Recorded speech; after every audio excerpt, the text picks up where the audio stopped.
안녕하세요. 저는 30대 초반 직장인입니다. 얼마 전까진 결혼을 한 유부녀였지만 지금은 그 생활을 모두 정리하고 돌아온 솔로가 되었네요.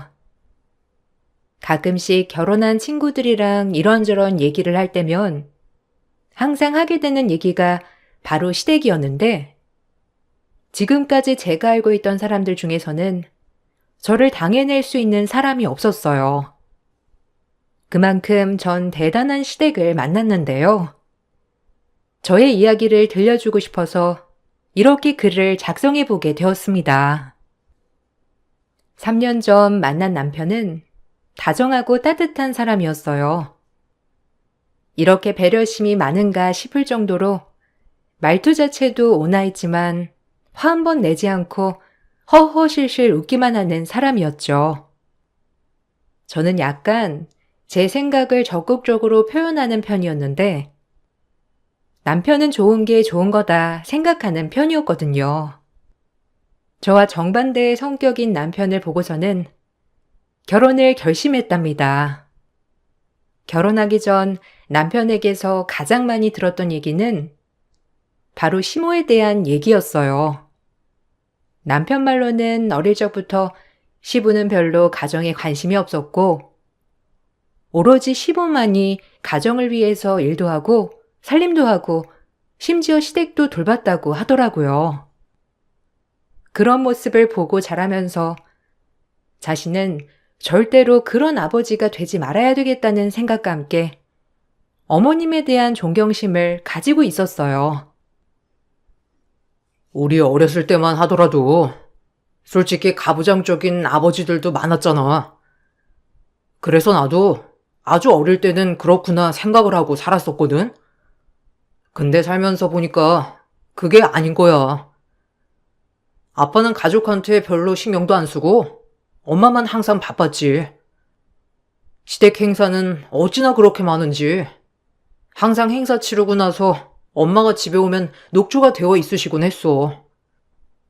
그럴 때도 아빠는 괜찮은데 엄마는 너무 힘들어 하시니까 난 그걸 보면서도 이상하다 생각했었거든. 난 진짜 엄마가 대단하다고 생각해. 그 예전에도 엄마는 일도 하시고 살림도 하시고 뭐든 다 잘하셨으니까. 정말 대단하시다, 어머님. 아직 뵌 건 아니지만 용철 씨 어머님에 대해서 들으면 들을수록 진짜 대단하시다 생각해. 그럼 지금도 어머님 일하고 계셔? 우리 집도 엄마가 일을 하시긴 했는데 아빠랑 두 분이서 항상 나눠서 일을 하셨었거든. 그런 모습을 보고 컸는데 용철 씨는 어머님께서 많이 고생을 하신 것 같네. 용철 씨 집에 행사도 엄청 많다고 하지 않았어? 맞아. 우리 한 달에 두세 번씩 대소사가 너무 많아서 엄마가 고생 진짜 많이 했어. 집안일들도 엄마 없이는 제대로 돌아가지 않으니까 매번 엄마가 계셔야 했다니까. 지금 생각해봐도 엄마 정말 대단해. 어떻게 돈도 벌고 살림도 하고 대가족 일도 다 받겠어. 나는 그런 엄마 보면서 항상 대단하다고 생각했어. 동생들은 그런 엄마가 좀 억잡스럽다고 생각하는 것 같은데 난 그렇게 했으니까 지금 우리 가족이 있는 거라고 생각해.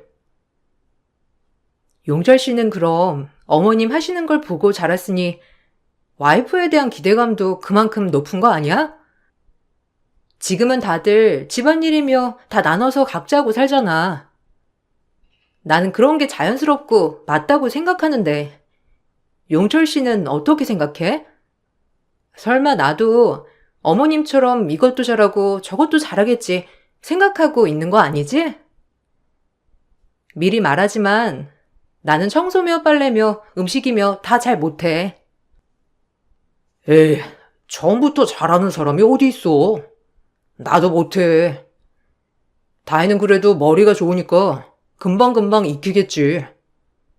솔직히 나도 우리 엄마 같은 사람은 없다고 생각해. 그렇지만 난 아버지 보면서 내 와이프는 저렇게 고생 안 시켜야지 생각했거든. 그러니까 다혜도 나랑 결혼하면 고생하지 않고 행복하게 해줄 자신 있어. 두고 봐. 결혼 전 들었던 시모는 정말 말 그대로 슈퍼우먼이셨어요. 만남을 갖기 이전부터 시모에 대해서 여러 번 들었던 터라 정말 기대를 많이 했는데 막상 만났던 시모는 고생을 정말 하셨을까 싶을 정도로 고상하신 분이셨어요. 그렇지만 첫 인사를 할 때부터 범상치 않다는 생각은 하고 있었죠. 심지어 저희 집에 놀러와 친구들도 시모를 처음 듣고서는 시집살이가 장난 아닐 것 같다는 말을 농담 삼아 하기도 했지만 결혼 준비하면서는 별다른 터치 없이 준비가 되었어요. 결혼 후 저희는 그 전보다 더 바빠졌고 저와 남편은 쉬는 날이 맞지 않았는데요. 남편은 스케줄 근무라 주말이라고 해서 쉬는 것이 아니었고 저는 평일에만 근무하고 주말에는 쉬었어요. 그러다 보니 결혼하고서도 양가 부모님께 인사를 드리러 가지 못했었는데 어느 날 주말에 같이 쉬는 날이 잡히게 되어서 그날 시댁 식구들을 불러 식사를 대접하게 되었습니다. 그날 전 시댁 식구들이 식사만 하시고 가는 줄 알았는데 시모는 다음날 근처에 볼 일이 있어서 겸사겸사 주무시고 가시겠다고 하시더라고요. 저는 얼떨결에 알겠다고 말을 했죠. 그렇게 하룻밤을 주무시고 나서 이른 아침 출근을 위해 나가려고 하니 밖에서 달그락거리는 소리가 많이 나더라고요. 급하게 나가고 보니까 어머님께서 저를 발견하고는 허겁지겁 손짓하며 조용히 오라고 하셨죠. 너는 남편이 자고 있는데 그렇게 벌컥벌컥 문을 열고 나오니? 안 그래도 너 이제 일어날 시간일 것 같아서 기다리고 있었는데 아무리 기다려도 너는 나오지도 않고 원래 이렇게 늦게 일어나서 나가니? 그러면 아침은 누가 차려서 먹어? 혹시 우리 아들한테 아침 차려가지고 알아서 먹으라고 하고 나가는 건 아니지? 아, 저희가 아침에 뭘 먹으면 속이 좋지 않아서요. 요즘은 출근하고서 아침 대신 먹을 수 있는 것도 있어서 집에서 먹고 나가지 않아요. 근데 어머님, 새벽부터 뭐 하시고 계시는 거예요? 저는 이제 출근을 해야 해가지고요. 오늘은 일찍 가봐야 해서 오늘 남편 쉬는 날이니까 오랜만에 어머님 같이 데이트라도 하세요. 무슨 나랑 데이트를 해? 근데 너는 어제 시댁 식구들 온다는 거 다 알면서도 오늘 쉬질 않는 거니? 우리가 온다고 한 지 벌써 몇 주나 전인데 미리 회사에 말해서 양해 구하고 쉴 수 있는 거 아니니? 안 그래도 너랑 우리 애랑 쉬는 날 너무 달라가지고 내가 걱정을 많이 했는데 결국 이렇게 쉬는 날 같이 있지도 못하고 가는 거야? 네, 어떻게 하다 보니 그렇게 됐네요.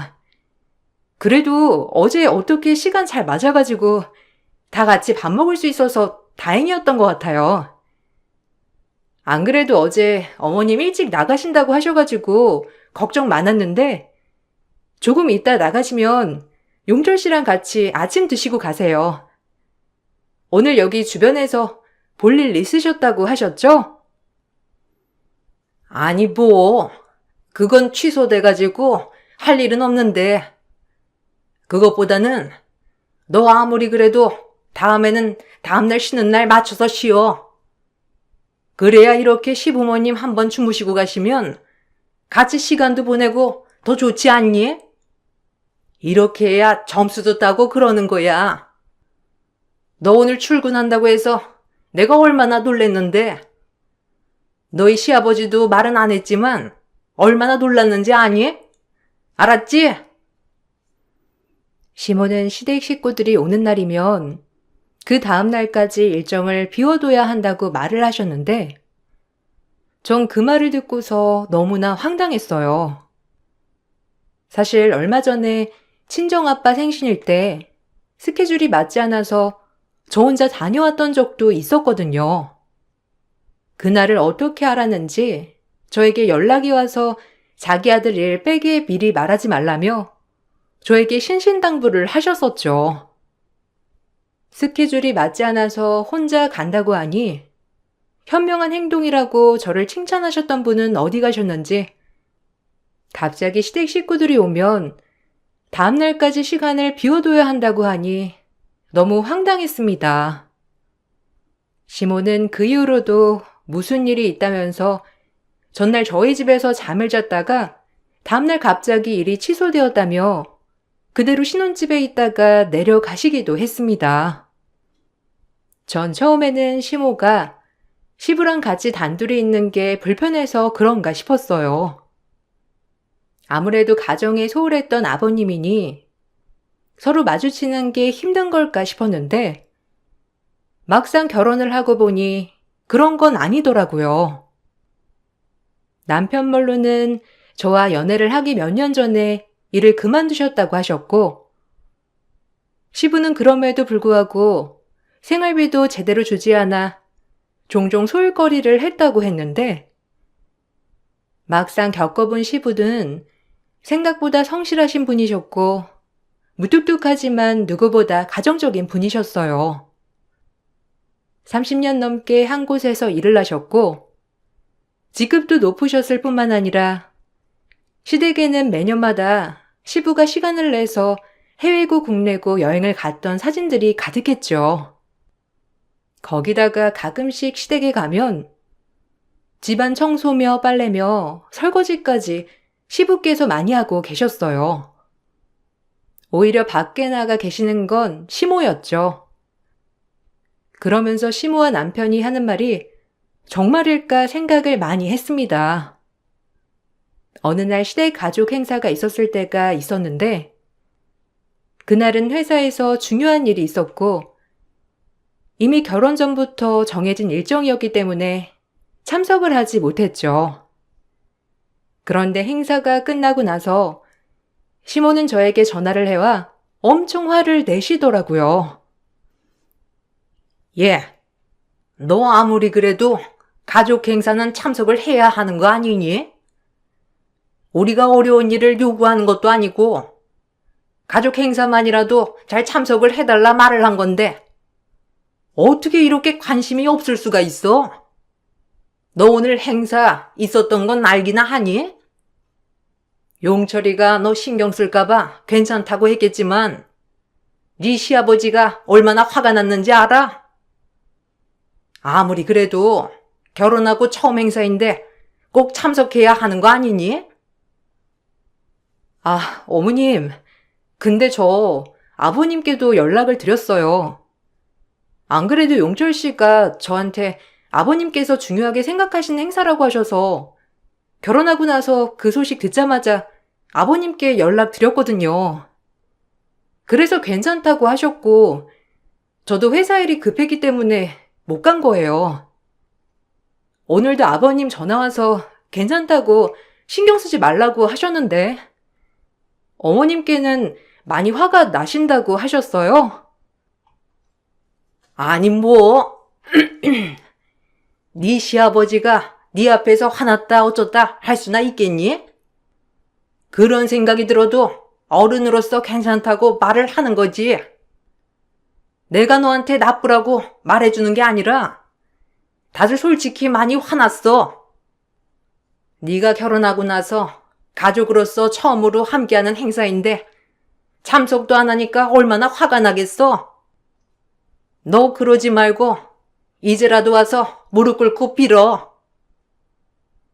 근데 저 아까 전에도 아버님이랑 통화도 했고 괜찮다고도 하셨는데 용철 씨도 가서 분위기 보니까 그런 분위기는 아니라고 해서요. 어머님, 그리고 저 지금 당장 나가서 거기까지 갈 수 있는 상황이 아니에요. 전화도 어머님이 너무 급하시다고 하셔서 잠깐 틈나는 대로 전화 드린 건데. 아니 넌 무슨 애가 핑계가 그렇게 많니? 다들 너한테 말을 못해서 그렇지. 뒤에서는 얼마나 널 욕하는지 알기나 해. 솔직히 아무리 세상이 변했다고 해도 며느리라면 와서 이것저것 행사도 도와주고 그래야 하는 건데 네가 얼마나 미움받고 있는지 알기나 하니? 내가 너 미워하지 말라고 방패막이 돼주고 있는데 너는 어떻게 그런 식으로밖에 말을 못해? 내가 그러면 널 지켜주고 싶은 마음이 생기겠니? 결혼하고 첫 행사를 참석하지 못하자 시모는 불이 나게 저에게 전화를 해서 화를 내셨고 전 이미 양해를 구한 일이라고 했지만 시모는 어르신들이라 다들 직접적으로 말은 못하는 것이지 뒤로는 다들 욕한다며 말하셨습니다. 전 일도 정말 급하고 힘들었지만 시모의 말을 듣고 정말 그런 상황일까 걱정이 태산이었어요. 나중에 행사를 마치고 집으로 온 남편에게 물어보니 다들 궁금해는 했지만 참석하지 않았다고 화를 내는 분위기는 아니었다면서 오히려 잘 마무리했다고 하더라고요. 그땐 왜 시모가 저에게 그렇게 말을 했을까 의아했는데 점점 시간이 지나면서 시모는 제 길을 잡고 싶었구나 점점 느껴지곤 했어요. 특히나 시모는 아들은 너무 귀중한 몸이지만 저는 한낱 아들 몸시종에 불과하다고 생각하는 것 같았는데 그게 딱 보였던 때가 바로 제가 몸살이나 며칠 휴식을 갖고 있을 때였습니다. 승진을 위해서 이것저것 겹쳐서 일을 하다 보니 몸살이 심하게 나게 되었고 회사에서 쓰러져서 난리가 난 적이 있었어요. 다행히 회사 측에서 저를 많이 배려해 주셔서 며칠 푹 쉴 수 있게 해 주셨죠. 그런데 어떻게 알았는지 시모께서 다짜고짜 말도 없이 집에 찾아오셨더라고요.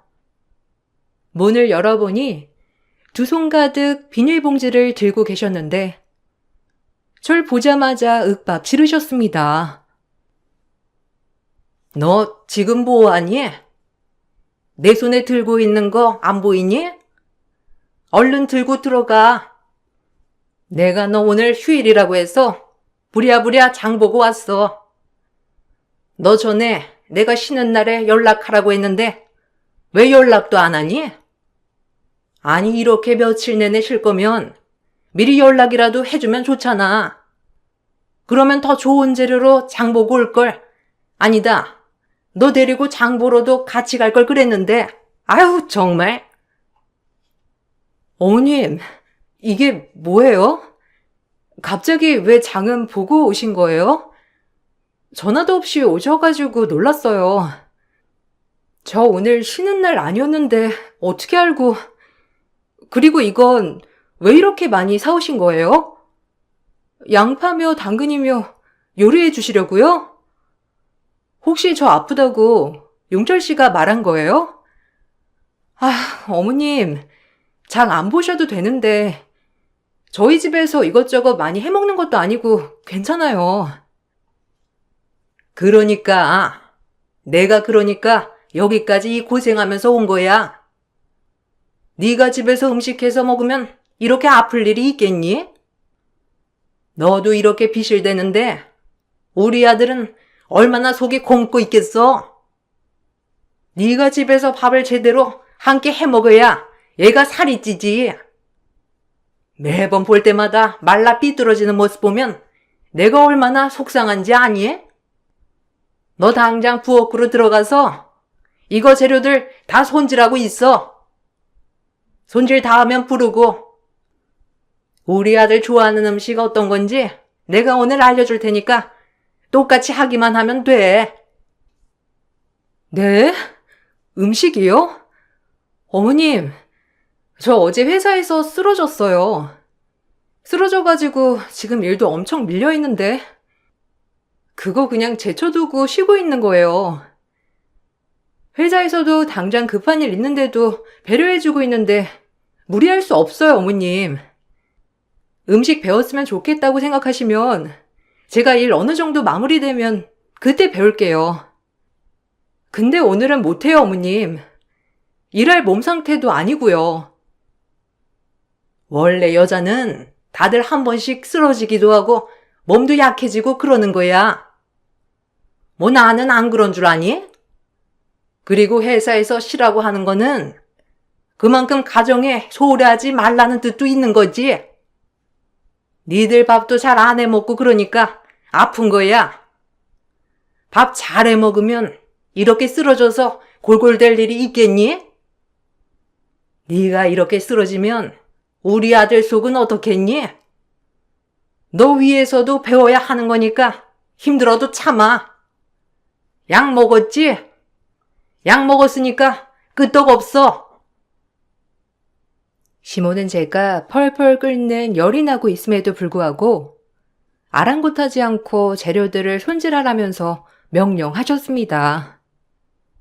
대꾸할 기운조차 없었던 저는 남편에게 긴급하게 연락했고 올 수 없다고 말하던 남편은 제가 며느리 자리 그만하겠다고 강경하게 나가자 부랴부랴 집으로 왔더라고요. 남편을 부른 것을 보고서는 시모는 황당해하며 화를 내셨지만 남편은 시모를 달래 모시고 나갔죠. 다시 들어온 남편은 엄마도 너무하긴 했지만 그래도 대충 맞춰주면 되는 걸 일을 크게 만든다면서 제 잘못도 있다고 했어요.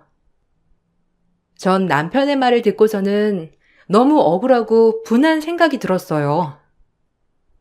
제 몸이 아프지 않았던 것도 아니었는데 열이 펄펄 끓는 순간에도 전 시모의 요구를 맞춰주는 사람으로 봤다 생각하니 너무 답답하더라고요. 그렇지만 결혼 1년도 되지 않았고 그냥 기싸움일 수도 있겠다 생각하고 넘어가기도 했어요. 여러 가지 상황들이 있었지만 한 달에 한 번 전 남편의 시할머니를 뵈러 가기도 했어요. 연애를 할 때부터 남편이 꼭 가야 하는 일이라고 말을 했어서 저 역시 결혼하고는 함께 가게 되었는데 결혼 전에는 남편 혼자서도 잠깐 갔다 왔던 일이었는데 결혼하고부터는 시모가 항상 같이 따라다녔어요. 가서는 남편은 방에 쉬게 두고선 저만 자꾸 밖에서 마당 정리를 하라는 둥, 그릇을 정리하라는 둥, 별의별 일들을 다 시켰습니다.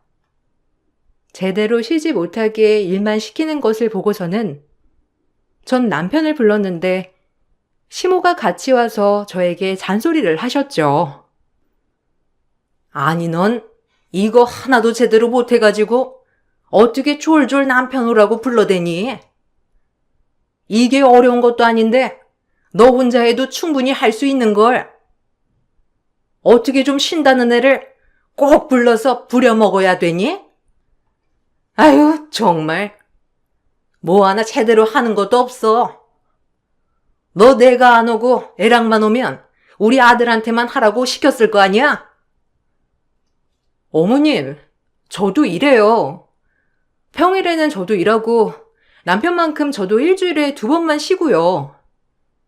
그중에 하루 이렇게 오는 거예요. 심지어 전 평일에 남편보다 더 늦게 근무할 때도 있는데 왜 저는 안에서 쉬지 못하고 밖에 나와서 어머님 시키는 일 혼자서 해야 하는데요.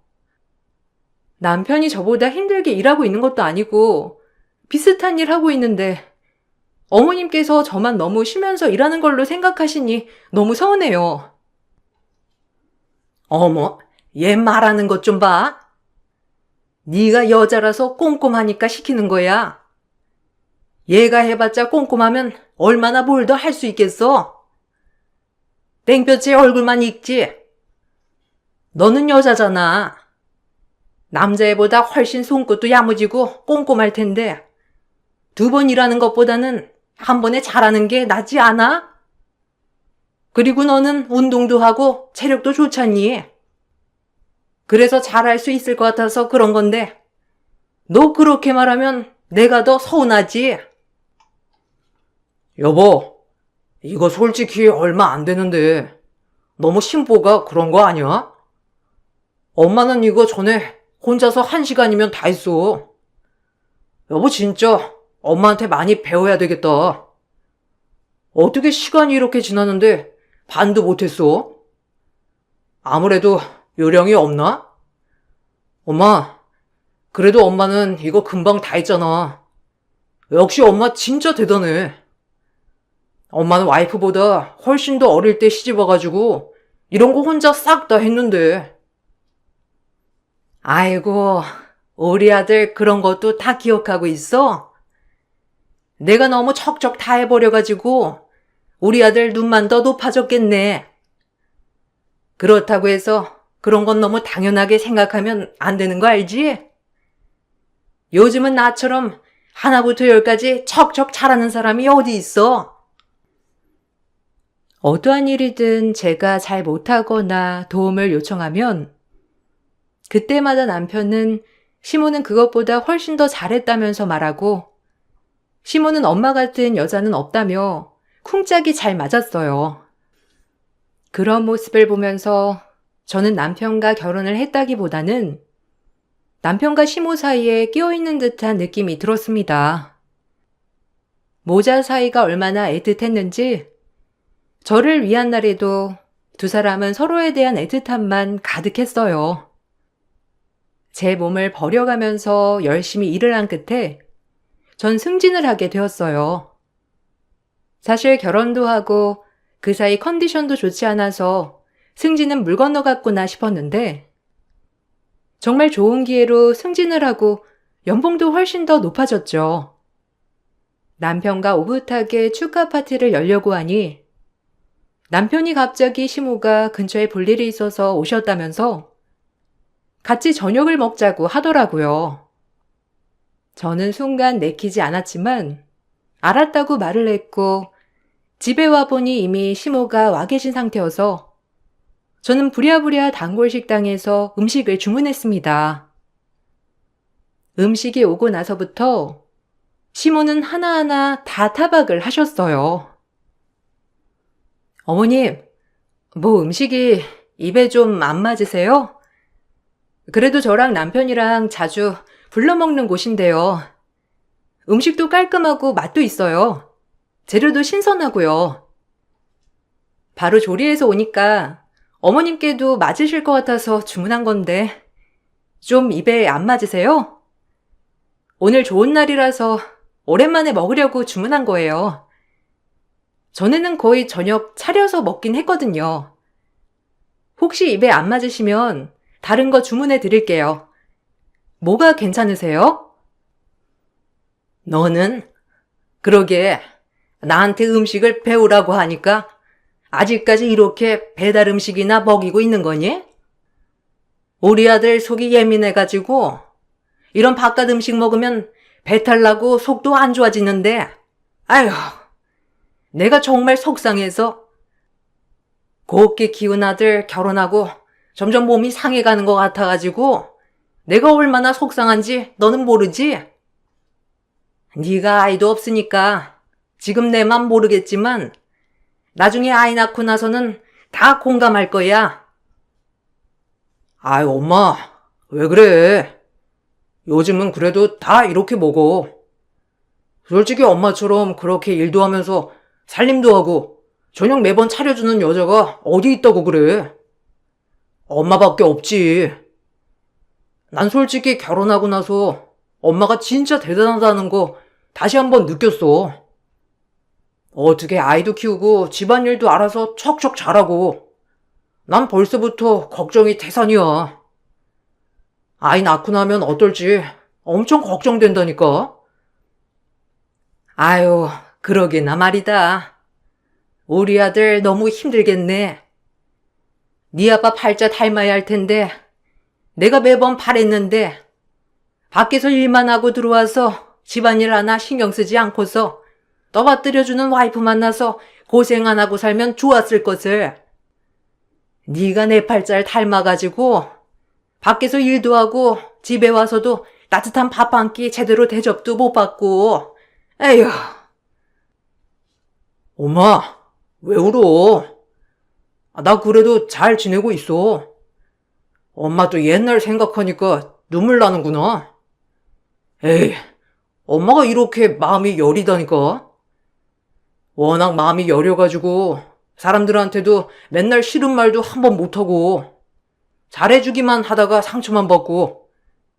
여보도 우리 엄마 봐서 알겠지만 이렇게 이 나이 때에 순수하고 여린 사람이 얼마나 있겠어. 이해하지? 승진까지 해서 기분이 최고로 좋았던 날이었지만 제 앞에서 대성통곡을 하시는 바람에 전 그렇게 좋아하던 음식도 한번 먹어보지 못했습니다. 그렇게 시모를 달래주면서 식사 시간은 끝나고 말았어요.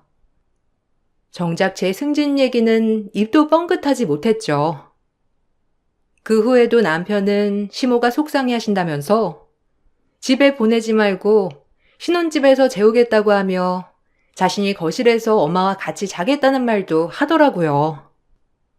정말 어처구니가 없었습니다. 그렇게 시모는 아들은 세상 귀중하고 소중한 사람이고 며느리는 무수리 정도만 생각을 하셨던 시모에게, 그리고 그런 시모를 세상에서 제일 멋있는 사람이라 생각한 남편에게 좋지 않은 마음들이 점점 쌓일 때쯤 결국 한 사건을 계기로 전 마음을 돌렸습니다. 어느 날 남편이 갑자기 연락이 와서는 안방을 비워달라고 하더라고요. 쉬는 날이라 왜 그런가 싶어서 보니 몇 시간 뒤에 출근을 했다던 남편이 시할머니를 모시고 집으로 왔어요. 전 너무나 깜짝 놀라서 있었는데 바로 시어머니께서 전화를 하셨죠. 할머니, 거기 도착했지? 뭐 어련히 우리 아들이 알아서 잘 모셔갔겠지만 며칠은 네가 좀 할머니 모셔야 되겠네. 오늘 휴일이지? 출근하기 전에 회사에도 미리 좀 말해두렴. 짧으면 한 달 정도, 길면 두세 달은 있으셔야 하니까 그렇게 알고 휴가 좀 잡아두면 좋을 것 같네. 어차피 다음 주부터 너 휴가 쓰는 거 아니니? 한 달만 휴직하면 나도 가서 있을 거니까 너무 걱정하지 말고. 네? 그게 지금 무슨 말씀을 하시는 거예요? 갑자기 저희 집에 시할머니께서 오시는 게 무슨 말씀을 하시는 거예요?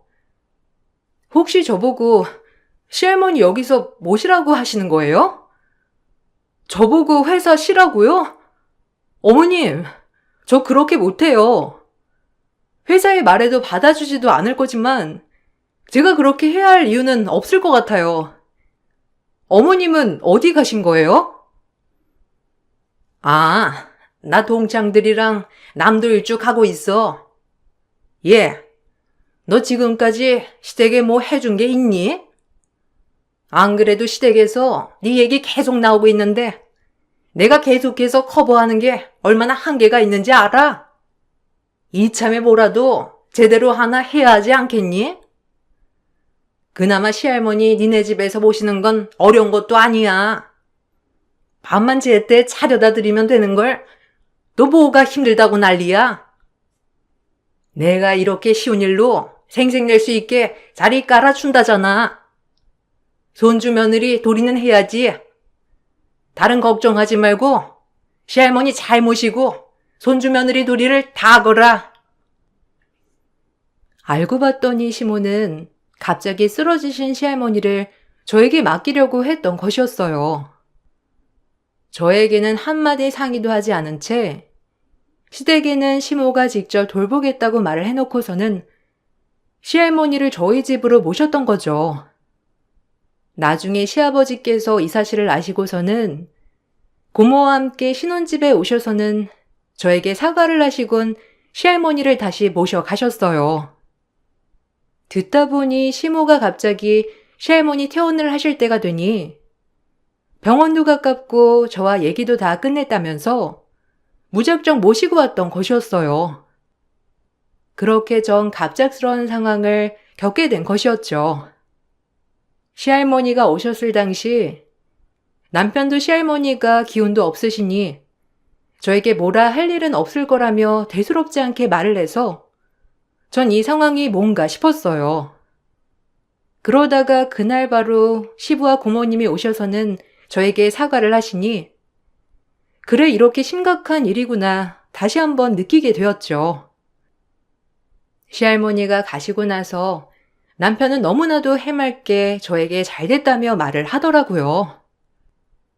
다음날 시모는 저에게 연락이 왔는데 시할머니를 왜 보냈냐며 다짜고짜 화를 내셨습니다. 너 지금 제정신이니? 어떻게 시할머니를 보낼 생각을 해? 내가 말 안 했니? 너한테 시댁에 잘 보일 구실 하나 만들어준다고 했잖아. 고마워하기는커녕 고모한테 알리는 게 지금 말이나 되니? 네가 제정신이야? 내가 정말 어이가 없어가지고. 너 지금 여기 동창회에서 말하니까 다들 너 욕하고 난리도 아니야. 이 정도로 심각한 얘긴데 너 그렇게 철없이 행동하니? 너 이렇게 하다가는 나한테도 미움 받는 거야. 시댁에 이쁨 받아야 할 거 아니야? 당장 시할머니 모시고 와. 제가 왜요? 어머님이야말로 지금 저한테 뭐 하시는 거예요? 시할머니 이미 몇 주 전부터 아프셨고 병원에 입원하신 지도 꽤 되셨잖아요. 그런데 어머님 한 번도 병실에 가보신 적도 없으셨는데 아버님이 모시겠다고 하니 어머님이 갑자기 나타나셨다면서요. 어머님, 아버님이 할머니 모시겠다고 하셔서 그러지 않으려고 저희 집에 모시고 가라고 하신 거예요? 네가 그런 거에 결정권이 어디 있어? 시애미가 하라고 하면 하는 거지. 왜 이렇게 말이 많아? 그리고 너네 집 가장인 우리 아들이 동의한 일이야. 우리 아들이 결정한 걸 네가 만들 토를 다냐고. 너도 며느리 도리는 해야 할 거 아니니? 내가 다른 거 바라는 것도 아니고 너한테 날 돌보라고 했어? 나 대신 손주 며느리 도리라도 다 하라는 건데 뭐가 문제야? 아줌마나 며느리 도리해. 어따 대고 나보고 며느리 도리를 운운해? 나 더 이상 못하겠으니까 네 귀한 아들도 데리고 당장 나가. 그렇게 애틋한 아들 평생 감싸 안고 살지 장가는 왜 보낸 거야? 남의 집 귀한 딸은 당신이 무슨 이유로 고생시키냐고. 염치가 없어도 유분수지. 아줌마, 고상한 척 연기나 그만해. 당신 그 속내 썩은 내가 진동하니까.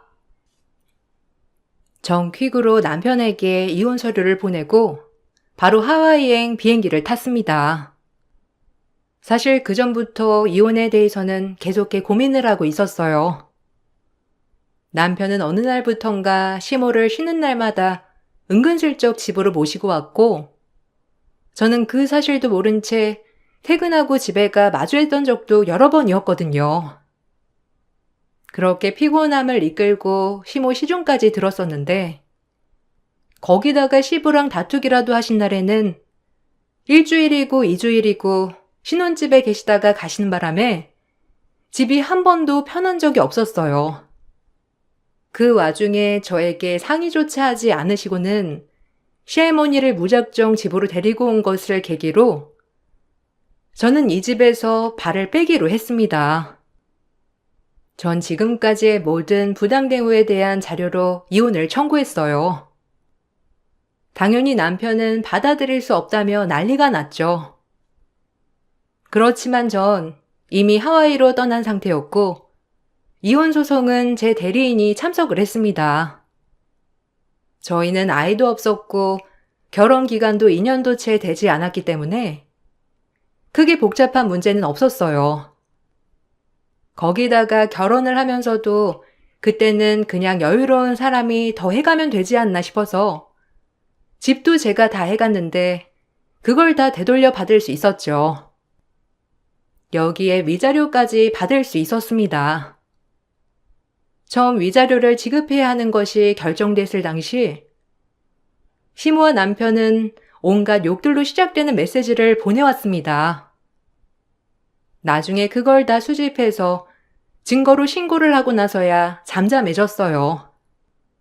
하와이는 승진을 하게 되면서 해외 지사로 1년간 지원 근무를 하게 된 것이었고, 그렇게 1년이 지나고 난 후에 전 남편을 오랜만에 만났습니다.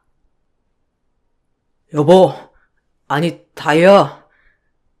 아무리 그래도 우리 헤어질 땐 헤어지더라도 이렇게 얼굴 보고선 헤어지면 좋잖아. 안 그래도 너랑 얘기하고 싶은 말 많았는데 어떻게 해외에 나가버릴 수가 있어? 엄마가 진짜 화났어. 당신이랑 오해가 있는 것 같다면서 얼마나 속상해서 밥도 안 드시고 힘들어 하셨는지 알아? 그래도 지금은 많이 마음 풀리셨으니까 당신이 한 번만 수그리고 들어가자. 뭔 개소리야. 내가 왜 수그려? 오늘 만나자고 한 것도 다시는 연락하지 말라고 하려고 만난 거야. 그래도 한 번 얼굴은 보고 확실하게 해야 할 것 같아서. 당신은 내가 언제고 참을 줄 알았겠지만 당신 네 집, 아니 당신 네 모자 사이에 낄 여자는 아무 데도 없어. 평생 그냥 엄마 옆에서 마마보이로 살아. 당신은 어떻게 그런 말을 해? 그런 애 아니잖아. 우리가 잠시 오해로 인해서 그런 거고, 원래 결혼하고 1, 2년은 많이 다툰대. 그래서 그래. 엄마가 저번 일은 엄마도 미안한 점 있으시대. 엄마가 이렇게 당신한테 먼저 화해 손길 보냈는데 받아주지도 않을 거야?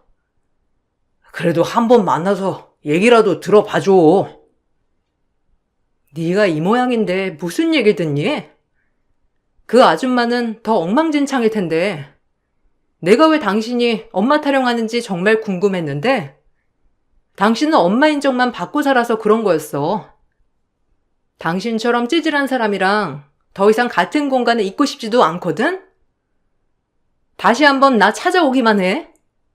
그러면 정말로 온갖 것 다 싸잡아 고소할 테니까. 남편은 끝까지 엄마의 잘못도 있지만 제 잘못도 있다면서 말을 했고, 그 말을 듣고서는 일말의 희망조차 남아있지 않았어요. 그렇게 남편과의 연은 완전히 끝나게 되었습니다. 그 후로 남편은 선도 많이 봤던 것 같더라고요. 그런데 다들 시모의 치맛바람에 남편과 연애조차도 하지 않았다 들었어요. 남편은 뭐가 문제인지 모르는 듯 했지만 아마 그 주변에서는 문제를 다 알고 있는 것 같아요. 저와 이혼을 하면서 시모는 시부와도 별거를 시작하셨다고 하더라고요. 시부께서는 시모가 그 정도까지 저에게 할 것이라고는 생각조차 못 하셨다며 마지막에는 미안하다 말을 하셨어요. 시모가 별거를 시작하면서 전 남편이 바로 들어갈 줄 알았는데 1년이 지난 지금도 남편은 시모와도 따로 살고 있다고 해요. 이게 무슨 애틋함인가 싶네요. 전 지금은 너무나 행복하게 잘 지내고 있습니다. 무엇보다 저를 사랑하는 사람들과 함께 시간을 보내면서 저를 아끼고 소중하게 대해주고 있어요. 제 긴 사연을 들어주셔서 감사합니다. 여러분들도 항상 행복하시길 바랄게요.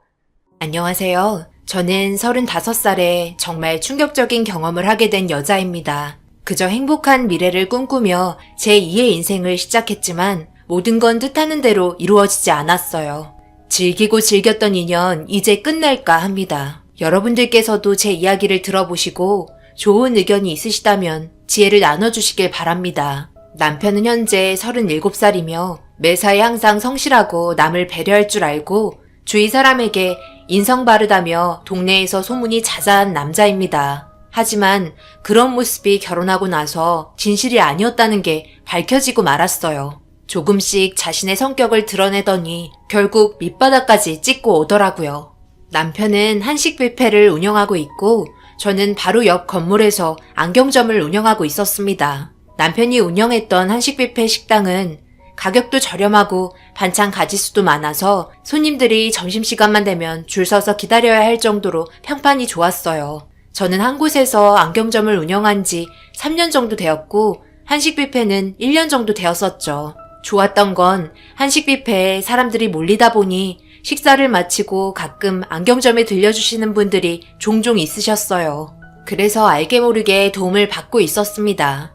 저는 아침 저녁만 먹는 스타일이라 점심은 간단하게 커피 한 잔만 하는데 그날따라 괜시레 가고 싶더라고요. 그래서 저도 줄 서서 기다린 다음 식당 안으로 진입했죠. 요금은 선불이라고 하길래 돈을 지불하고 제 앞사람 따라 음식과 반찬을 한가득 담고 자리를 잡았습니다. 워낙 사람이 많다 보니까 제 옆에 앞에 할 것 없이 바짝 붙어서 밥을 먹었어요. 좀 불편한 감은 있었지만 음식은 맛있었습니다. 배가 좀 차니 주변 환경을 보게 되더라고요. 주방에는 일하는 아줌마 몇 분 계셨고 한 남자는 밝게 웃으면서 손님들과 대화를 하고 있었습니다. 맛은 어떤지 입맛에 맞는지 이런저런 대화를 이어나가는 걸 볼 수 있었죠. 주변 병원에 있던 직원분들도 많이 오시더라고요. 안경점에 혼자 있을 때는 조용한 매장 분위기 때문에 금세 몸이 처지거나 잡생각이 많이 났었는데 한식 뷔페 식당은 시끌벅적하고 사람들이 북적이다 보니 저도 덩달아 기분이 좋아지더라고요. 그렇게 주변을 둘러보며 자리에서 일어나려고 하는데 식당 주인인 사장이 제 앞에 다가왔고 후식 챙겨주면서 제가 안경점을 운영하고 있다는 걸 알고 있었는지 최근에 시력이 안 좋아진 것 같다고 조만간 시간 될 때 안경점에 한번 들리겠다고 먼저 말을 붙였습니다. 일단 손에 계속 들고 있던 후식을 건네받았고 나중에 안경점에 오시면 잘해드리겠다고 하곤 준비해주신 후식 먹고 식당을 나왔습니다. 첫인상이 나쁘진 않았어요. 좋은 관계를 유지할 수 있을 것 같았습니다. 그 뒤로 저는 가끔 식당을 찾았고 이 남자도 가끔 안경점을 찾아왔어요. 일회용 렌즈도 하나 구입하더라고요. 그런 시간들이 자주는 아니더라도 가끔 얼굴을 보게 되면서 친분이 쌓이게 되었고 꽤 좋은 관계를 유지하게 되었어요. 그렇게 남편과 저는 결혼까지 하게 되는 인연으로 이어졌습니다. 결혼하자마자 남편이 달라진 건 아니에요. 처음에는 정말 잘해줬었죠. 이 남자가 없는 삶은 상상하지 못할 정도로 저에게 엄청난 비중을 차지하고 있었습니다. 그런데 남편 지인분과 함께 식사를 하게 되는 자리가 마련이 되었고 거기서 한 번도 본 적 없던 행동과 말투에 제가 상처까지 입게 되는 상황이 왔어요. 그동안 연락 좀 하고 지내지. 뭐가 그리 바쁘다고 이제야 연락하냐? 사는 게 바빠도 서로 얼굴 볼 수 있는 시간은 되잖아. 자주는 아니더라도 이렇게 잠깐씩 밥이나 먹으면서 사는 얘기 좀 하자. 우리가 보통 인연이냐? 초등학교 때부터 쌓아온 우정을 너무 쉽게 버리려고 하지 마라. 우리 아내도 현욱이 너 얼마나 보고 싶어 했는데 살이 좀 찐 것 웬 달라진 건 없네. 얘기만 듣다가 실제로 얼굴 보니까 너무 잘생기셨어요. 어쩜 아내분께 먹기 좋게 음식도 잘라주시고 우리 남편은 자기 먹기 바빠서 그런 배려 하나도 없는데 아내분 너무 부러워요. 남편 하나는 잘 만나셨네요. 그렇죠. 저 없으면 아무것도 못해요. 이렇게 챙겨줘야 한다니까요. 손이 한두 군데 가는 게 아니에요. 어쩔 때는 내가 아내와 사는 건지 7살 먹은 딸이랑 사는 건지 헷갈릴 때도 있어요. 생각보다 귀찮은 부분이 얼마나 많은데요. 저니까 데리고 살고 있죠. 남들 같았으면 벌써 두 손 두 발 들고 떠났을걸요? 안 그래 여보? 남편이 웃자고 얘기한 말인지 아니면 속으로 생각만 하고 있었던 감정을 드러낸 건지 알 수 없는 행동과 말들로 사람 기분을 들었다 놨다 하는데 기분은 좋지 않더라고요. 남편 친구분과 아내는 뭐가 웃기다고 깔깔거리는데 제 기분은 좋지 않았습니다. 저를 그냥 안주거리 삼아 씹고 있는 느낌이었거든요. 보통 이런 자리에서는 아내를 치켜 세워주지 않나요? 하지만 남편은 저를 깎아내리기만 했어요. 그러면서 자기 이미지만 높이고 있더라고요. 자기가 항상 배려하고 착하니까 뭐든지 그냥 넘어간다는 식으로 좋은 이미지를 남기려고 하는 것 같았어요. 그 와중에 또 저를 잘 챙겨줍니다. 남편 친구 아내분은 그런 모습이 보기 좋고 부럽다며 남편을 뚫어지게 쳐다보고 있었고 정말 기분이 좋지 않았어요. 그렇게 식사 자리가 끝나고 남편은 다음에 또 만나자는 약속과 함께 차에 올라탔어요. 집에 가는 동안 아무 말 없이 창밖에만 쳐다보고 있으니 괜히 눈치가 보였는지 저에게 말을 붙이더라고요. 하지만 저는 대꾸도 하지 않았어요. 그냥 웃자고 한 얘기인데 기분 상했어? 별 뜻 없이 말한 거야. 그런 거 가지고 너무 마음에 담아두지 마. 내 성격 알면서 그래? 당신 성격 알고 있는데 그런 행동을 하니까 더 당황스러웠던 거야. 아무리 그래도 내가 상처받을 건 생각 안 했어? 오늘 있었던 일은 나랑 싸우려고 막 뱉은 말 같았다고. 당신은 좋은 이미지로 남겠지만 상대방이 나를 생각할 땐 어떻겠어? 그런 거 하나하나 생각하면서 말을 해야 한다고. 앞으로는 조심해줬으면 좋겠어. 남편은 제가 기분이 상했다는데도 이해하지 못했어요. 자기는 아무 감정 없이 얘기한 거기 때문에 저에게 욕먹을 이유 없다면서 되려 자기가 억울하다고 화를 내고 있었습니다. 더 이상 아무 말도 하고 싶지 않아 고개를 돌렸고 한동안 냉전이 흘렀죠. 그때가 처음 싸웠던 것 같아요. 그렇게 며칠이 지나고 그래도 미안한 마음이 조금은 들었던 건지 저에게 먼저 다가왔고 남편의 사과를 받아주게 되었습니다. 다시는 생각 없이 말하지 않겠다는 약속도 받았죠. 그런데 그런 행동이 쉽게 고쳐지지 않았어요. 밖에서는 저를 엄청 잘 챙겨주면서 저를 엄청 사랑하고 있다는 표현을 계속 보여줬지만 집에 들어오는 순간 손가락 까딱 안 하고 음식물 쓰레기조차 버려주지 않는 완전 딴 사람으로 변해 있었죠. 그런 문제가 계속해서 반복이 되다 보니 어떤 모습이 진실된 모습인지 헷갈리기 시작했고 밖에서 사람들과 만날 때 남편이 저에게 잘해주는 행동들이 역겨워지기 시작했어요. 거부감이 들었죠. 그런데 그런 행동들이 어디에서부터 시작이 된 건지 알 수 있는 계기가 있었어요. 주말에 시댁에 가서 저녁 식사를 같이 하고 싶다며 시부모님께서 오라고 전날 얘기하셔서 별다른 스케줄이 없어 남편과 함께 시댁에 갔어요. 시어머니는 장 봐둔 게 없다며 저와 함께 시장에 가길 원하셨고 어머님과 단둘이 데이트를 하게 되었어요. 여기저기 구경하더니 과일을 파는 곳에서 어머님께서 걸음을 멈췄고 뭘 사야 할지 고민하고 있었습니다. 저에게 뭐가 좋을 것 같냐며 물어보시는 상황에서 과일가게 사장님이 말을 붙였어요. 어머, 따님이세요? 엄청난 미인이시네. 여기 똑 닮은 애플망고 있는데 요즘 없어서 못 팔아요. 좀 전에 누가 왕창 사가고 몇 개 안 남았네요. 싸게 드릴 테니 따님이랑 맛있게 드세요. 좋겠어요. 같이 데이트도 하시고. 제 딸이 아니라 며느리예요. 그리고 솔직히 미모는 제가 더 낫지 않나요? 애플망고랑 닮았다는 말이 왜 이리 웃긴 건지. 사장님 장사 멘트 너무 속보인다. 그리고 데이트하러 나온 게 아니고 짐꾼이 필요해서 데리고 나온 것 뿐이에요. 우리 아들 맛있는 음식 만들어주려고 나온 거지. 며느리 밥 해준다고 시장에서 장 받겠어요? 저랑 똑 닮은 애플망고 주세요. 시어머니의 말투에 너무 충격이었죠. 남편과 어찌 똑 닮았는지 그 엄마의 그 아들이었습니다. 그때부터 기분이 좋지 않았지만 그 정도는 넘길 수 있었어요. 그런데 시장에서 장 보는 내내 저에게 잘해주는 척 하면서 저를 칭찬해주는 말을 듣게 되거나 단둘이 있을 때는 시어머니 모습이 180도 달라졌습니다. 체력적으로 힘든 것보다 정신적으로 많이 지쳐있는 상태에서 시댁에 돌아왔고 정신없이 저녁 준비를 하기 시작했어요. 그런데 이상하게 시장에서부터 속이 좋지 않았어요. 울렁거림이 약간 멀미하는 것처럼 느껴졌었고 힘들게 준비한 음식 앞에서 제대로 먹지를 못했습니다. 시어머니는 힘들게 준비한 음식 깨짝깨짝 거리는 게 보기 싫었는지 먹는 게 형편없다며 한 소리 하셨고 시장에서부터 속이 울렁거리기 시작했다니까 그래서 인상이 좋지 않았냐고 기분 좋지 않은 말투로 화를 내셨어요. 아버님은 무슨 일 있었냐고 물어보셨고 어머님은 기다렸다는 듯이 시장에서 있었던 일들을 말하기 시작하셨습니다.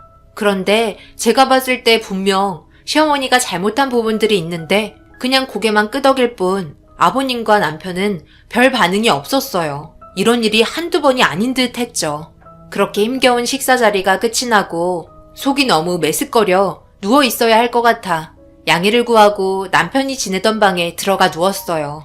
눈 좀 붙이면 괜찮아질 줄 알았는데 메스꺼움은 점점 더 심해졌고 도저히 참을 수 없어 화장실에 가서 그동안 먹었던 걸 전부 쏟아내고 말았습니다. 그 모습을 지켜보고 있던 남편과 시부모님께서 저를 이상하게 쳐다봤고 어머님이 혹시 임신이 아니냐는 말에 설마 했지만 남편이 약국에 가서 사가지고 온 테스터기로 확인해 본 결과 빨간 줄이 2개로 그어져 있었습니다. 아버님은 축하한다며 좋아해 주셨는데 시어머니와 남편은 표정이 별로 좋지 않았어요. 제가 임신을 했는데도 축하한다는 말을 해주지 않더라고요. 집에 도착해서도 아무 말 하지 않는 남편의 모습에 정말 실망을 했고 너무 서운한 나머지 결국 한 소리하고 말았습니다. 내가 임신을 했는데 어떻게 축하한다는 말 한마디 하지 않는 거야? 당신은 내가 임신한 게 싫어? 결혼 전에는 아이 둘 정도 낳고 행복한 가정을 꾸리는 게 자기 꿈이라고 말했으면서 막상 내가 임신하니까 두렵니? 아니야, 기분 좋아. 그런데 아직까지 얼떨떨해서 그래. 오늘은 나 좀 먼저 잘 테니까 할 일 하고 들어오든지 해. 의미심장한 목소리로 남편은 빠르게 방으로 들어갔어요. 그냥 무시하는 것 같아 너무 짜증이 났고 화가 치밀어 올랐습니다. 그래서 문을 열고 남편에게 너무 서운하다며 눈물을 흘리자 그제서야 축하한다며 무뚝뚝하게 말해줬어요. 그날 하루 종일 눈물을 흘렸습니다. 저는 잠도 제대로 잘 수 없었던 상황이었는데 남편은 아주 푹 잘 잤는지 새벽같이 식당으로 향했어요. 작은 방에서 누워있는데 문도 열어보지 않고 나갔습니다. 뒤늦게 안경점 오픈하고 하루 종일 축 처져 있는데 얼굴 한번 보러 오지 않더라고요. 결혼하고 나서부터 점심시간에 매일같이 남편 식당에 들러 밥을 먹었는데 그날은 가고 싶지 않아 그냥 배달시켜 먹었습니다. 전화 한 통 없이 밥은 먹었는지 궁금하지도 않는지 점심시간이 지나도 안경점에 찾아오지 않았어요. 바로 옆 건물인데 너무하다고 생각했죠. 임신했다는 말을 듣는 순간부터 남편의 태도가 너무 바뀌는 바람에 이건 아닌 것 같아 진지하게 대화를 해보고자 식당으로 찾아갔어요.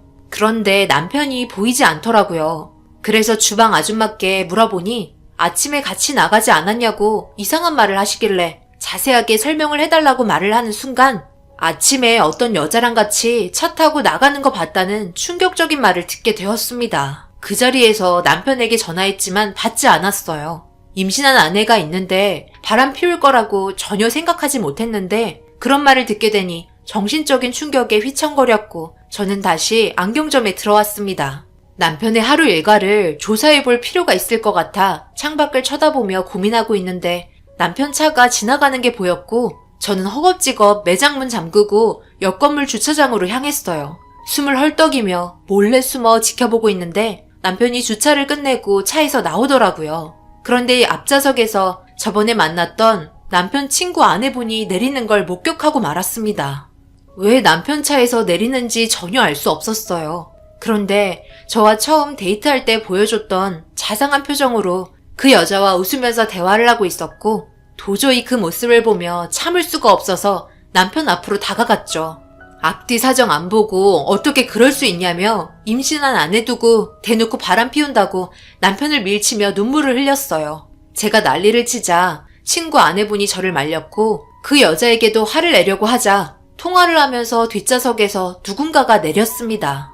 바로 남편 친구분이었죠. 통화를 하던 도중 급하게 끊더니 왜 그러냐며 당황스러워했고 저도 그 모습을 보고 정말 당황스러웠어요. 친구분께서 거리처와 통화를 하고 있어서 차에서 내리지 못하고 있었던 거였죠. 제가 본 둘의 눈빛은 그게 아닌 것 같았는데 친구분께서 뒷좌석에서 서류들을 꺼내더니 통화하면서 서류를 훑어봐야 할 것 같아 뒷좌석에 앉았다며 대신 상황 설명을 해주기 시작했어요.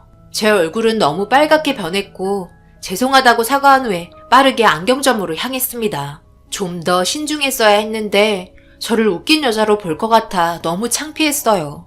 남편은 뒤이어 안경점으로 오더니 그런 걸 의심하냐며 친구가 운영하는 사업 물건들이 자기 식당에 설치하려고 견적을 보고 있었다며 자기 이미지 깎였다고 화를 내고 나갔습니다. 그때부터 너무 위축이 된 나머지 남편이 하는 일에 대해서 전혀 관여하지 않았어요. 그리고 가끔 부부 모임이 있을 때 남편은 어떤 상황에서든지 간에 웃음을 잃지 않았고 단둘이 있을 때는 표정 싹 바뀌어서는 저를 무시하고 짜증도 많이 냈죠.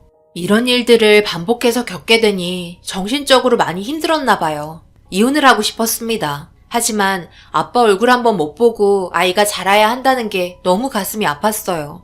남편의 이중적인 면들 때문에 힘들다고 얘기하니까 자기는 노력하고 있고 가정에 정말 충실히 잘하고 있다며 오히려 자기가 서운하다는 표현을 하더라고요. 주변에 이런 사람 본 적 있어요? 남들한테는 웃음까지 팔며 정말 자상한 이미지로 각인되어 있는데 정작 가족이나 배우자한테는 막말하거나 태도가 싹 바뀌는 사람이 있나요? 여태껏까지 경험해 본 적 없다가 남편의 행동을 보니 정말 너무 힘이 들었습니다. 그렇게 참고 또 참으며 시간을 보내니 어느덧 제 뱃속의 아이는 무럭무럭 자라서 출산이 임박해질 정도의 만삭이 되어 있었어요. 숨쉬기가 힘들 정도로 걷기가 힘들었습니다. 태어날 아기를 기다리며 안경점도 잠시 문을 닫아야 할 것 같아 물건을 정리하고 있었는데 시어머니가 갑자기 저희 매장에 찾아오셨어요. 괜찮은 안경 하나 받길 원하셨습니다. 어머님은 마음에 드는 안경 하나를 고르시면서 중요한 개모임이 있다며 외모에 상당한 신경을 쓰고 있었어요. 개모임 하시는데 옷이 엄청 화려하세요. 오늘 개모임 끝나고 어디 가시나 봐요? 응, 그런 거 네가 알 필요 없고 그냥 빨리 안경이나 주거라. 시간 없다. 다른 사람들 벌써 도착했겠다. 너 출산하면 내 자유 없어지잖니. 산후조리 해달라고 할 거 아냐? 아들 낳아달라고 입이 닳도록 외쳤구만. 결국 딸이고. 에휴, 한숨만 나온다. 처음에는 아들, 딸 상관없다고 하시더니 정말 너무하세요. 성별을 떠나서 사랑해 주셔야죠. 그래도 현욱 씨 자식이잖아요. 그리고 어머님께 산후조리 해달라고 말한 적 없어요. 안 해주셔도 돼요. 벌써 산후조리 연도 다 알아봤어요. 시모는 제가 안경을 닫고 있는 걸 뺏어 가시더니 돈은 나중에 주겠다며 급하게 나가셨어요. 그런데 워낙 급하셨는지 가방을 두고 나가셨습니다. 안경만 쳐다보며 가시길래 어머님 부르며 가방을 흔들었어요. 어머님은 벌써 횡단보도 반대편에서 택시를 기다리고 있었습니다. 저보고 빨리 건너오라며 재촉하셨고 횡단보도 불이 깜빡거리고 있길래 무거운 배 움켜쥐며 급하게 걸어갔어요. 그런데 중간쯤 도착해서 빨간불로 바뀌어버렸고 제가 건너갈 때까지 차들이 기다려 주었습니다. 그렇게 무사히 횡단보도를 건너는데 갑자기 코너에서 검은색 차가 튀어나왔고 저는 너무 놀란 나머지 온몸이 경직이 되었습니다. 그리고 검은색 차는 멈추지 못하고 저랑 부딪히고 말았어요. 아무런 대응도 하지 못하고 엄청난 충격으로 인해 정신이 희미해지기 시작하는데 시어머니의 말이 제 귓속에 울려 퍼지면서 정신을 잃었습니다. 어머머머, 이를 어쩐다? 저기요, 구경하지 말고 119에 신고 좀 해주세요. 아이, 그러니까 빨리 건너왔어야지. 아유, 내 가방 어떡해? 이거 이번에 큰 돈 주고 산 명품 가방인데. 예, 주변 사람들이 119에 신고했다니까 금방 구급차 올 거다. 큰일이네. 양수까지 터진 것 같은데. 구급차는 왜 이리 안 와? 아유, 이러다 개모임 늦겠네. 저기요, 택시. 성북동으로 빨리 좀 갑시다. 그리고 제가 눈을 떴을 때 병실에 누워 있었고 저희 엄마와 아빠가 눈물을 흘리며 옆에서 자리를 지켜주셨어요. 희미하게 눈을 뜬 상태로 손가락을 움직이니 엄마는 제가 정신을 차린 걸 확인하셨고 의사가 제 몸 상태를 체크해 주었어요. 그리고 다시 정신을 잃고 얼마의 시간이 흘렀는지 눈을 떴을 때 창밖은 저녁이 되어 있었습니다. 제 앞에는 저희 부모님과 그리고 경찰이 조사를 하고 있었어요. 다행히 제 귀는 멀쩡했는지 부모님과 경찰의 대화를 들을 수 있었습니다.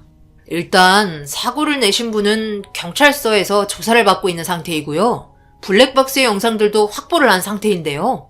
수사를 해보니 누군가에게 쫓기는 듯한 대화 내용이었어요. 뒷좌석에 타고 계시던 분이 여기 누워 계신 분의 남편 되시는 것 같은데 운전한 여성분의 관계가 의심스럽네요.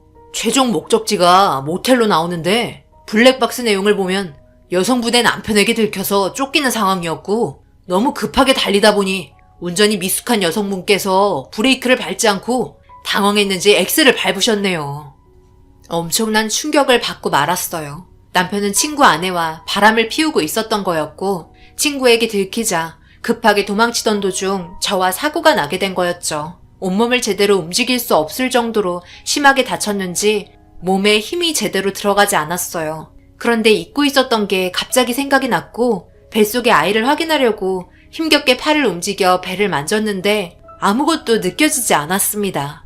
엄마는 제 손을 잡으며 아기는 사고로 인해 세상을 떠났다며 눈물을 흘리셨어요. 남편과 그 여자의 부적절한 관계에 제가 이렇게 됐다는 게 너무나 화가 났고 용서할 수 없었습니다. 그런 와중에 시어머니가 응급실에 오셨어요. 힘겹게 고개를 돌렸고 분노한 눈빛을 보고 제 시선을 회피하더라고요. 그리고 엄마는 남편의 행동에 대해 뭐라고 하면서 화를 내셨고 경찰은 사고 낸 여성의 사진과 남편의 사진을 보여줬습니다. 자기 아들이 맞는다며 고개를 끄덕이는 순간 갑자기 입을 틀어 막았어요. 여성의 얼굴을 보고 놀란 듯 보였습니다. 그러더니 불안한 표정으로 손을 떨기 시작했고 저는 힘겹게 입을 떼며 내 아기 살려달라고 울부짖었네요. 제가 온전치 않은 몸으로 난리를 치자 엄마는 진정하라며 제 손을 잡아주었습니다. 저는 엄마에게 가까이 와달라고 손짓을 한 다음 사고가 났을 당시 시어머니의 행동에 대해 모두 말을 하기 시작했어요. 옆에서 듣고 있던 시어머니 실신하듯 털썩 주저앉더니 아무 말도 못하고 있었습니다. 엄마는 시어머니의 멱살을 잡으며 한 가족이고 어떻게 사람이 그럴 수 있냐며 다른 사람의 약속은 중요하고 임신한 몸으로 사고가 난 며느리는 세상 떠나도 상관없냐면서 난리를 치셨어요. 아무 말도 하지 못하고 고개를 떨구신 시어머니 입에서 죄송하다는 말이 나왔어요. 그런데 경찰이 갑자기 시어머니에게 왜 여성분의 사진을 보고 놀랐냐며 조사하면 다 나온다고 진지하게 물어보니 한참을 입을 닫고 있다가 엄청난 사실을 폭로하셨습니다. 남편 친구의 아내와 남편은 오랫동안 알고 지낸 사이였고 몰래 만나고 있었다는 충격적인 말을 듣게 되었어요. 거기에 더해 그 친구분이 사랑을 주며 함께 살고 있는 초등학생 6학년인 아들이 남편 자식이라는 말까지 듣게 되었죠. 어차피 밝혀지게 될 거라 모든 걸 털어놓으셨습니다. 엄마는 절대 용서할 수 없으니 다시는 찾아오지 말라고 머리채 잡고 내쫓으셨어요. 며느리 고통사고 났는데 계모임 간 시어머니도 이상하지만 그동안 저를 속이고 결혼까지 한 남편을 더 용서할 수가 없었습니다. 두꺼운 철판을 깔고 친구분과 만나 식사를 할 때도 차에서 내렸을 때도 둘은 저와 친구분을 속이며 몰래 만나오고 있었다는 게 너무 충격이었어요. 절대 용서할 수 없어 남편과 그 여자를 상대로 고소를 진행했어요. 제 몸이 회복이 될 때까지 부모님께서 저를 대신해 법적인 절차를 처리해 주셨습니다. 그런데 누군가 노크를 하며 들어왔어요. 학생이 조심스럽게 들어오더니 갑자기 저에게 무릎을 꿇더라고요. 눈물을 흘리면서 자기 엄마 한 번만 용서해달라며 애원하고 있었습니다. 팔은 안으로 굽는다고 그래도 부모라고 생각하는지 엄마를 용서해달라며 찾아온 학생을 보니 참 안타까웠습니다. 하지만 용서해줄 수가 없었어요. 그동안 믿고 있었던 남편의 배신과 세상을 떠난 아이를 생각하면 그 여자에 대한 분노는 하늘을 찔렀죠. 그래서 제가 임신했을 때 시어머니와 남편이 표정이 좋지 않았던 걸 알게 되었네요. 아버님은 아무것도 모르는 상태인 것 같았습니다. 알게 된다면 아마 가만두지 않았겠죠. 제발 한 번만 용서해달라는 학생에게 미안하다고 단호하게 잘라 말했고 너희 부모는 벌을 받아야 될 잘못된 행동을 저질렀기 때문에 용서받을 수 없다고 얘기하고 내보냈습니다. 눈물을 흘리면서 병실을 떠났을 때 제 가슴도 너무 아팠습니다.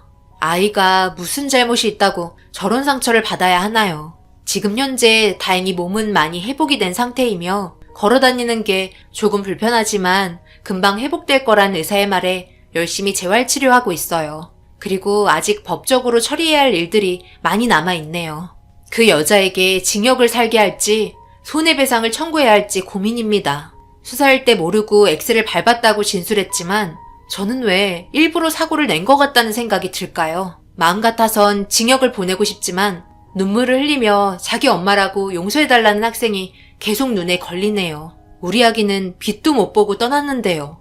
제 삶이 이렇게까지 변하게 될 거라곤 정말 생각 못했어요. 앞서 말했듯이 여러분께서 제 입장이라면 어떻게 행동하실지 의견을 주시면 정말 감사하겠습니다. 남편을 상대로 법적인 보상은 전부 해결이 되었습니다. 그 여자에 대한 처벌만 남아있는 상태죠. 저와 비슷한 경험 아마 없으시겠지만 그동안의 오랜 인생 경험 바탕으로 의견을 주시면 제가 앞으로 이겨내야 할 일들에 많은 도움을 받을 수 있을 것 같아요. 제 사연 들어주신 분들 감사합니다.